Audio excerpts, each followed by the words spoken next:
Football Factory. Bonsoir mesdames, messieurs, merci de nous retrouver avec une production de Newscom dans ce nouveau numéro de Football Factory. Rétropédalage de la Fédération guinéenne de football qui revient sur la limitation du nombre de joueurs étrangers.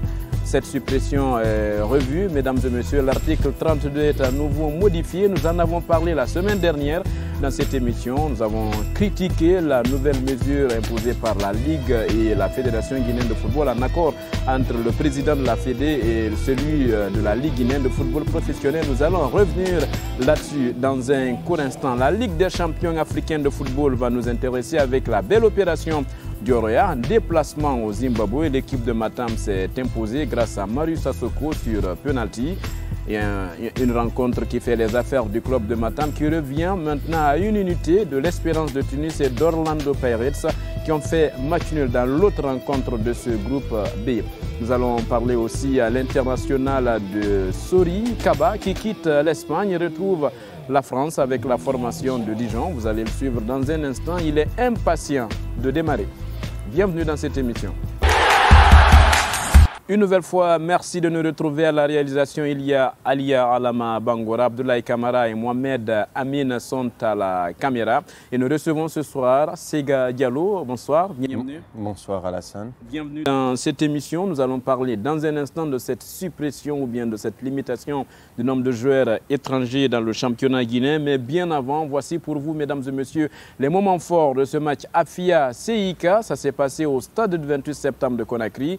Le club de KPC a perdu 3-2 et pourtant dans ce match, c'est le Afia qui a ouvert le score à la 8e minute grâce à Cheikh Mohamed Kamara qui s'est d'ailleurs offert un doublé dans cette rencontre.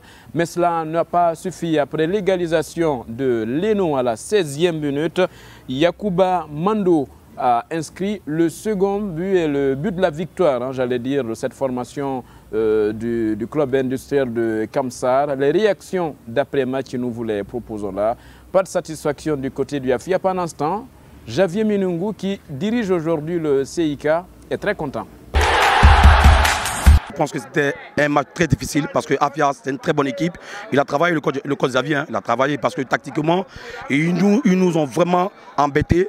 Et on a joué par l'expérience de Yakou, de Jules et de Ghanéen Sosa. Nous avons gagné tous les matchs de championnat à la dernière minute, à la deuxième mi-temps. Parce que l'équipe n'est pas capable d'avoir la concentration nécessaire pour aborder bien le premier mi-temps. Toujours, on gagne les matchs difficilement à la deuxième mi-temps, mais ce n'est pas toujours que tu vas gagner comme ça. Alors il arrivait les choses normales qui doivent arriver. Le Afia donc qui perd au stade du 28 septembre de Conakry. Sega, le Afia qui rate une belle opération de creuser un tout petit peu l'écart avec l'Oroya. L'Oroya qui a des matchs en retard, 4 au total en ce moment. Le Afia qui devait se sécuriser, bien entendu, dans ce championnat. Ils sont en tête, mais le champion de Guinée, le Oroya, a 4 matchs en retard. Et sur 4 matchs, on est certain que le Oroya ne perdra pas suffisamment de points. Et donc, pour le Afia, c'était une occasion de garder une certaine sécurité autour de cette première place. Malheureusement, pour le club de Afia, ils perdent 2 occasions. Une première du côté de Sigiri. L'entraîneur met en cause la qualité de la pelouse et tout ça. Mais on sait qu'on joue en Guinée. On sait que ces pelouses ne sont pas homologuées aux normes internationales. Donc tout le monde va passer par là. Il faut aussi, pour être champion, pouvoir jouer sur ces types de pelouses. Mais à Conakry, encore une fois, une surprise, puisque c'est le CIK qui vient dominer cette formation du Afia. Quelque part, je pense que les formations qui jouent le haut du tableau ne doivent pas se focaliser que sur le Oroya. Elles doivent jouer chaque match, s'imposer face à tous les adversaires et espérer ainsi contrer le Oroya qui ne badine pas dans ce championnat. Un autre match qui nous a intéressé, mesdames, messieurs, cette semaine, c'est le match qui s'est joué au stade de la Mission, c'est à Kaloum. L'association sportive de Kaloum était opposée au Wakria AC. Match nul dans cette rencontre. L'ouverture du score est signée du Wakria AC grâce à Aboubakar Kamara, bien avant la fin du premier quart d'heure. C'était à la 11e minute qu'il trouve le fond des filets. Égalisation juste avant la mi-temps. Oscar Tailly remet les deux équipes à égalité à la 44e minute. Le score ne va pas bouger. En deuxième explication, des occasions, il y en a eu, mais il n'y a pas eu un autre but inscrit. Et les réactions d'après-match, nous vous les proposons, mesdames et messieurs. Partage de points et c'est mieux que de perdre, selon les réactions que nous avons recueillies juste après le coup de sifflet final. Aujourd'hui, il fallait coûte que coûte chercher un bon résultat avec l'AS Callo, soit 3 points ou 1 point, un vaut mieux que 0, pour encore ressourcer la troupe, travailler encore le mental. Et sinon, ça a été un bon match de football. L'humilité aussi, le mauvais placement de notre défense, on n'allait pas encaisser, je crois, on allait jouer comme ça et avoir les 3 points. Mais bon, c'est le football, c'est ça aussi un peu sa surprise. En tout cas, on n'est pas très bien content, mais on est content parce que nous sommes en déplacement. Un vaut mieux que 0. Tactiquement, on a fait le système, on a joué le 4-3-3. Donc c'est le système que tout le monde utilise aujourd'hui dans le football mondial. Mais le jeu ils ont fait, c'est pas. Mais pour réussir ça, il doit être bien expérimenté, il doit des joueurs, des attaquants qui doivent provoquer le défenseur pour provoquer la faute ou pour marquer le but. Ça manque parfois. Et ça, donc c'est une équipe qui est en train de grandir encore. On est en train de grandir. Et je regarde la même chose pour l'équipe de Acria. C'est une bonne équipe, vraiment. C'est pas facile. Toutes les équipes ils ont des problèmes avec Acria. C'est là que le coach dit il peut gagner, il peut perdre, il peut faire match nul. C'est normal, on ne peut pas dire qu'on va gagner tous les matchs. Même, c'est le niveau dans la Guinée, c'est le même niveau. L'autre rencontre, mesdames et messieurs, suivie par notre équipe Football Factory la semaine dernière, c'est cette affiche qui a opposé le club olympique de Koya aux éléphants de Koléa. Une rencontre qui n'a pas tourné en faveur des Olympiens de Koléa, des Olympiens, j'allais dire, de Koya. L'éléphant s'est imposé 2-1 dans cette rencontre et c'est la première défaite du club olympique de Koya. Événement dans ce championnat. C'est une équipe aussi qui n'était pas invaincue depuis le début de la saison, surtout qui vient de la Ligue 2. Je pense que c'est une formation qui nous avait surpris, qui, ma foi, était sur une bonne dynamique. Malheureusement pour eux, je pense que c'est le trop-plein d'émotions et surtout de concentration qu'ils ont dû consacrer au match du Oroya. Ils se sont relâchés au vu de la prestation de qualité qu'ils ont fait. C'est l'équipe qui avait contré le Oroya. Voilà, c'est la seule équipe pour l'instant qui a obtenu un match nul face aux champions de Guinée. Et donc pour eux, c'est quelque chose qui était salué et félicité par l'ensemble des observateurs. Malheureusement, ils tombent dans des travers et perdent face à une équipe assez modeste, celle de l'éléphant de Koléa, cette équipe des éléphants qui a dû sortir le grand jeu pour battre cette formation de l'Olympique de Koya. Maintenant, il faut se remettre rapidement dans le bain et continuer à engranger des points puisque la lutte pour le haut du tableau va être assez compliquée vu que beaucoup d'équipes prétendent à jouer les premiers rôles. Vous le voyez à l'écran, mesdames et messieurs, c'est Sorikaba. Il était avec Elche, c'est en Espagne. Aujourd'hui, il est sous les nouvelles couleurs avec l'équipe de Dijon. Dans un instant, vous allez le suivre dans une interview qu'il a accordée à la cellule de communication du club français. Il a dit qu'il est impatient de démarrer avec cette formation où évolue un autre international guinéen, c'est Jules Keita. Place à présent aux réactions d'après-match. Abedi, avec cette défaite, qu'est-ce qu'il en dit? Et nous allons suivre aussi l'entraîneur des éléphants de Koléa. Le football n'a pas de vrai. Si tu perds un match, il faut accepter. Éléphant, c'est un club de Ligue 1, ce n'est pas un club de Ligue 2. Alors si Éléphant a gagné, vu la physionomie du match, moi je pense que nous n'avons pas démérité, mais félicitations à l'équipe adverse qui a joué à fond, il a cru à sa victoire. Et s'ils ont gagné le match, moi je pense que ce n'est pas au hasard. Alors moi je pense que c'est la première défaite après 9 journées, c'est un peu difficile. Mais ce qui est sûr, nous allons continuer à travailler parce que c'est un match de championnat, ce n'est pas une coupe. De très beaux qualités, avec une belle conservation de la balle. On a souffert, mais c'est une belle victoire en fin de compte. Alhamdoulilah. Après ces réactions, mesdames et messieurs, place à présent au récapitulatif des différents buts inscrits dans cette journée de championnat avec près de 20 buts inscrits. Vous l'avez vu, défaite des éléphants de Koléa. 2-1, victoire du CIK face au AFIA 3-2. La SAC de Sigiri s'impose à domicile 2-0 face au Gangan FC de Kindia. Le Fellow-Star s'incline face à la SFAG 2-1. Santoba aussi s'incline face à la formation du Satellite FC. Le classement, le AFIA est en tête toujours avec 4 matchs en retard du Orea avec 13 points. Santoba a 13 points aussi. Koya a 12 points ainsi que le CIK et le Satellite FC. À la 11e place, on retrouve l'équipe militaire avec 9 points. Le Wakria AC a 8 points. Et dans la jaune rouge, pour le moment, c'est la formation du Fellow-Star de la baie et Renaissance FC qui se retrouve avec 6 points pour chacune de ces équipes. Ces gars, on reste toujours avec la Ligue 1 pour revenir sur une info que nous avons traitée la semaine dernière. C'est la suppression du nombre de joueurs étrangers par club. Un petit rappel, à la fin du mois de décembre, une décision a été prise par la Ligue guinéenne de football professionnel et la Fédération guinéenne de football pour supprimer et permettre à ces clubs de Ligue 1 d'utiliser autant de joueurs étrangers possible dans la limite de leurs compétences, pour reprendre les termes du communiqué. Eh bien, quelques jours après, nous l'avons abordé, ça fait zazé dans le milieu du football guinéen, rétropédalage de la Fédération guinéenne de football, et on revient à l'ancienne formule, c'est-à-dire qu'un club de Ligue 1 maintenant va utiliser 15 joueurs et 8 peuvent être utilisés dans le même match. En Ligue 2, 5 peuvent être qualifiés et 3 dans le même match. Un rétropédalage après quelques jours. Oui, et c'est quelque chose qu'il faut saluer. Bien entendu, l'objectif des médias, c'est de suivre le développement du football et d'analyser les décisions qui sont prises par les décideurs. Maintenant, c'est un pas qui est fait. On revient à 15 joueurs et 8 possibles sur le terrain. C'est que nous trouvons jusqu'aujourd'hui excessif dans l'ensemble, puisque nous savons que les législations diffèrent selon les pays, mais dans aucun pays au monde ce nombre aussi important d'étrangers n'est autorisé, à l'exception de l'Allemagne qui, pour des raisons bien entendu du niveau de leur championnat, permet une certaine dérégulation et qui aussi par la formation essaie de compenser et de produire des joueurs de qualité.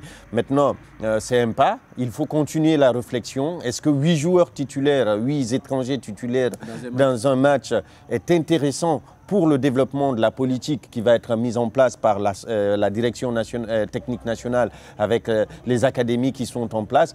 Je pense que non. Maintenant, il faut que le ministère, la fédération et la Ligue s'asseyent pour essayer de discuter. C'est vrai qu'on veut des résultats. Maintenant, il ne faut pas aussi trop brimer les clubs, mais il faut rester dans une certaine raison, un certain cadre qui permette aux nationaux de pouvoir être aussi compétents et compétitifs dans le secteur du football. On peut voir comment ça se passe dans certains pays. Par exemple, le Sénégal, mesdames et messieurs, nous avons passé un coup de fil à notre confrère ici à Katouré du site conakrysport.com dans notre émission Football Factory Radio. Il y a une limitation et ça n'atteint pas 8 joueurs dans les clubs du championnat sénégalais de première division.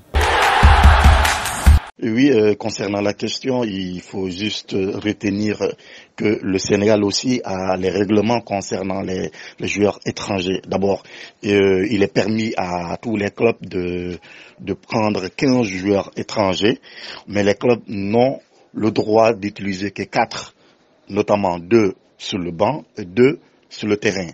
Il n'est pas permis à un club sénégalais de mettre en même temps les 4 joueurs sur le terrain, encore moins 3 joueurs sur le terrain.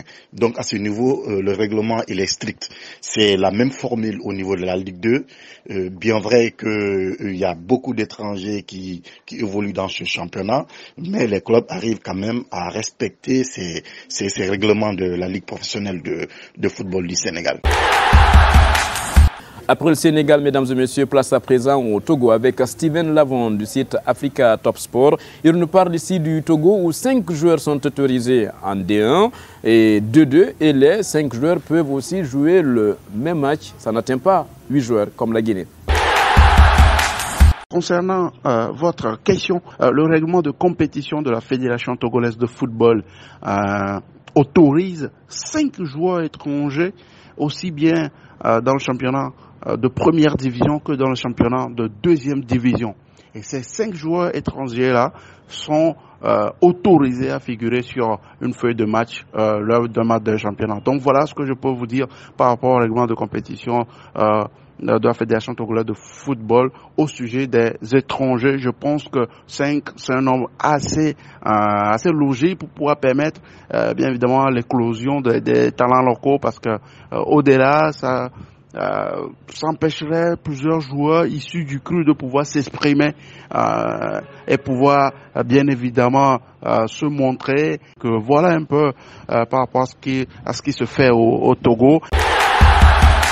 Pendant ce temps, mesdames et messieurs, selon des confrères du site sport.ma, c'est au Maroc. Au Maroc, 4 joueurs pour un club de 1, dont 2 joueurs ayant minimum 10 sélections en équipe A, donc en parlant des étrangers, et 2 autres ayant au minimum 10 sélections en U23. Pour les clubs de Ligue 2, 3 joueurs en D2, 1 avec 10 sélections en équipe A ou 2 joueurs avec au minimum 10 sélections en U23. En Côte d'Ivoire, selon nos recherches, 5 joueurs pour les clubs ivoiriens et 3 au maximum sur la feuille de match. Pendant ce temps, en France, selon nos confrères de l'équipe, mesdames et messieurs, il y a 4 places pour le moment, mais une place pourrait s'ouvrir pour l'Asie très bientôt. C'est un article de nos confrères de l'équipe publié au mois de mars 2018. Ces gars, vous aviez parlé récemment de l'Allemagne, et au Brésil, 5 joueurs par club et les 5 peuvent jouer le même match, ainsi qu'au Pérou, il y a 6 et les 6 aussi peuvent jouer le même match. C'est à dire qu'il y a une limitation dans plusieurs pays, un peu partout dans le monde. C'est une restriction claire pour permettre aux nationaux de progresser. Et pourtant, en Guinée, lorsque cette nouvelle mesure a été modifiée, l'article 32, la Fédé et la Ligue parlaient d'émulation, une façon de mettre de la concurrence entre les joueurs locaux et ceux qui viennent de l'extérieur. Cette concurrence, elle est naturelle, elle est saine, bien entendu. Maintenant, la législation, elle est faite pour mettre dans un certain nombre de cadres un certain fonctionnement. On ne peut pas admettre qu'il y ait sur un ensemble de 11 joueurs, 8 étrangers possibles dans un championnat.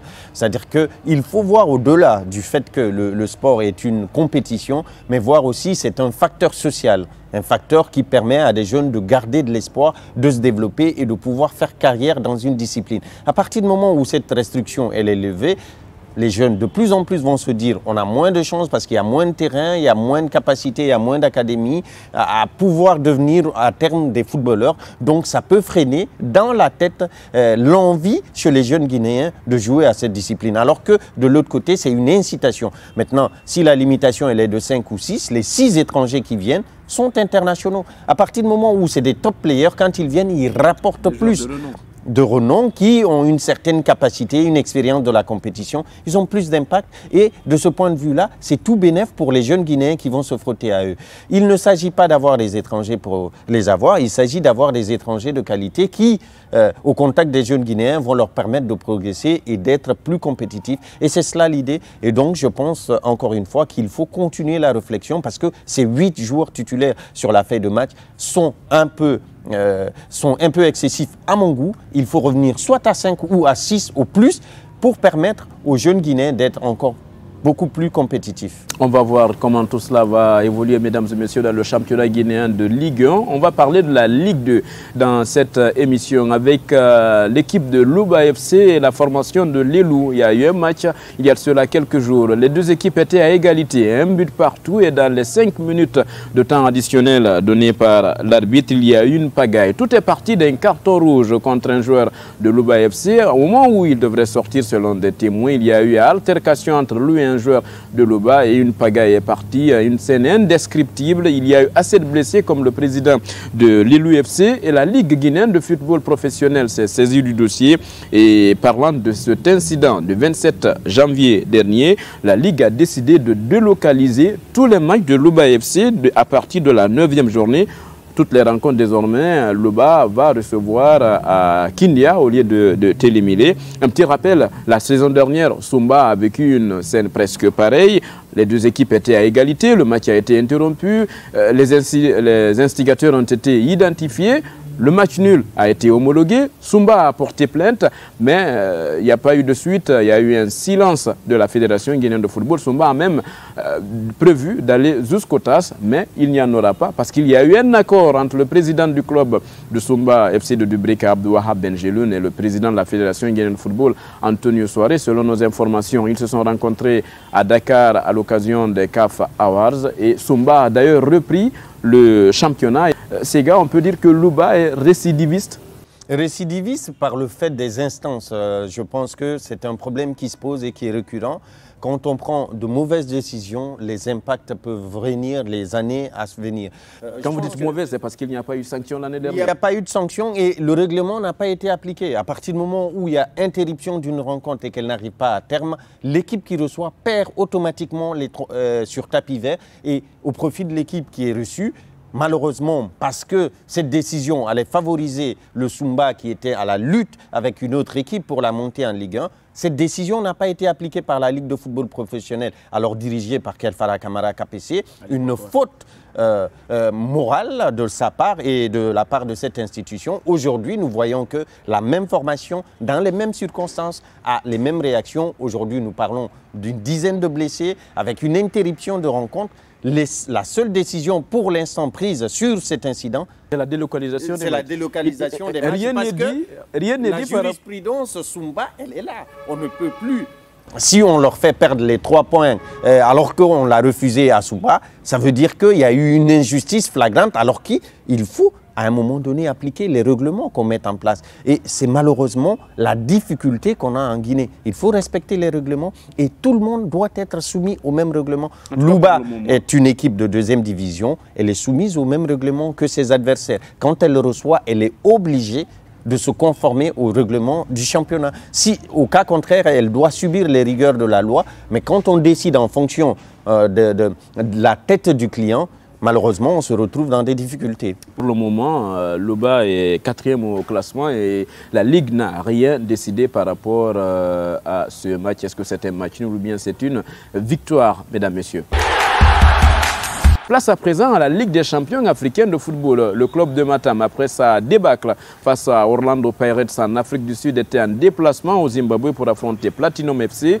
Une nouvelle défaite pour Patrice Neveu et ses poulains compromettrait fortement les chances de qualification pour le tour suivant. Eh bien, il a réussi une très belle opération en s'imposant 1-0 grâce à un penalty transformé par Marius Asoko. Sur ces images, vous le voyez, c'est Okanse Mandela qui est fauché dans la surface de réparation et Marius Asoko, d'un contre-pied parfait, permet au Roya de s'imposer. Belle opération parce qu'on le sait, dans l'autre rencontre de ce groupe, Orlando Pirates a reçu Espérance de Tunis. Les deux équipes se sont neutralisées. 0-0, ce qui les donne au classement 5 points. Le Royal se retrouve 3e avec 4 points. Donc à une seule longueur des deux co-leaders. Oui, rien n'est perdu. Il fallait faire cette victoire comme on l'a noté la semaine dernière.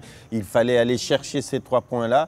Il est indispensable pour le Royal de garder le rythme de ces deux formations et de les coller. Maintenant, la prochaine journée, ils ont la possibilité de gagner encore 2 points, histoire de se sécuriser et d'être dans le jeu de tête. Pour l'équipe du Royal, on le sait, le challenge va être de gagner tous les matchs à domicile et d'essayer d'obtenir au moins 1 point à l'extérieur, ce qui n'est pas évident dans cette Ligue des champions africaine. On a vu le match qui s'est passé en Afrique du Sud. Il ne faut plus commettre ces erreurs-là. Il ne faut plus perdre pied dans une rencontre.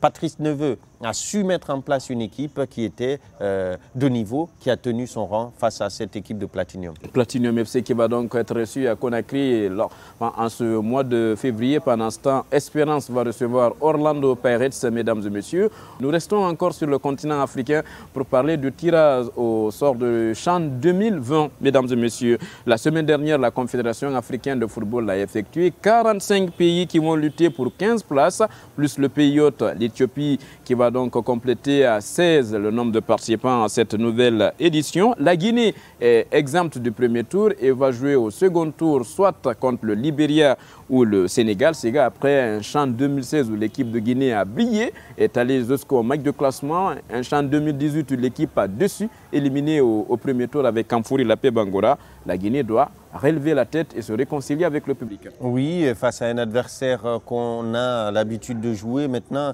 depuis quelques années. Sur cette compétition, malheureusement, le découpage géographique de la CAF fait qu'on est souvent confronté à cette équipe des Lions du Sénégal. Et donc, bon, attention, peut-être c'est le Libéria. Logiquement, je pense plutôt que ça sera les Sénégalais. Maintenant, il ne faut pas se voiler la face. On a un championnat de niveau. Il faudra trouver les meilleurs joueurs du moment et essayer d'aller faire un résultat raisonnable à Dakar. Pourquoi pas venir chercher la qualification à Conakry, puisqu'au vu des confrontations, on peut quand même bien voyager à Dakar où on a une forte communauté. Je le rappelle, mesdames et messieurs, pour le moment, pas de date indiquée par rapport à cette double confrontation entre la Guinée et le Sénégal ou encore le Libéria au deuxième tour de ces éliminatoires du CHAN 2020, prévu donc en Éthiopie. Avant de terminer cette émission, mesdames et messieurs, clin d'œil à un international guinéen, c'est Souri Kaba qui change de club. Il est venu en France avec Dijon. Il retrouve Jules Keita. Il a été interrogé par la cellule de com du club. Il dit qu'il est très impatient de commencer sous ces nouvelles couleurs.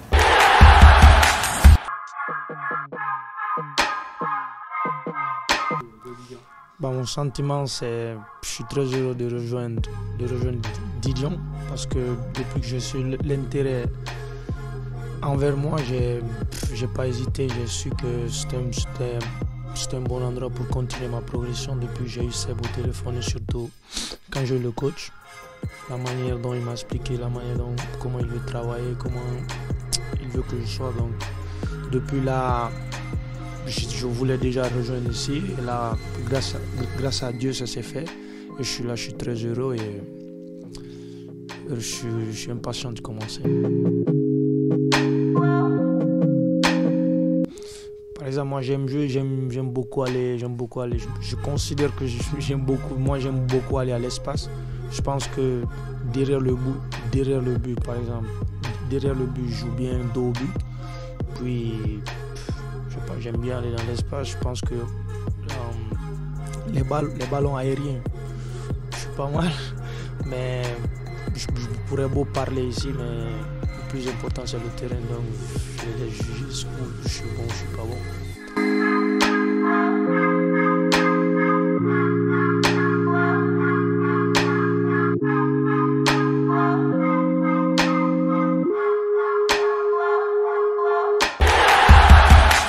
Souri Kaba qui change de club, il quitte l'Espagne, il revient en France. Vous pensez que c'est une belle opération ou bien un bon choix pour la suite de sa progression? En tout cas, c'est une progression, c'est un nouveau challenge pour lui. On va suivre ça de très près et on commentera ses performances sur la saison. Il ne faut pas se voiler la face, le championnat de France est très difficile et la preuve, Jules Keita n'arrive toujours pas à être régulier en championnat et à s'imposer dans le 11 de Dijon. Donc c'est un challenge assez compliqué pour lui. On espère qu'il va s'imposer. Ça sera pour le bien de la sélection nationale puisqu'on est à quelques mois de la Coupe d'Afrique des Nations. La CAN 2019 qui va se jouer en Égypte, je le rappelle, qui a accepté donc au pied levé cette nouvelle compétition africaine. La Guinée était absente en 2017 au Gabon. Eh bien, elle est de retour avec Paul Put à la tête de cette formation guinéenne. Sega Diallo, voici comment on se quitte au compte de cette nouvelle émission Football Factory. Merci, on vous retrouve très bientôt pour parler encore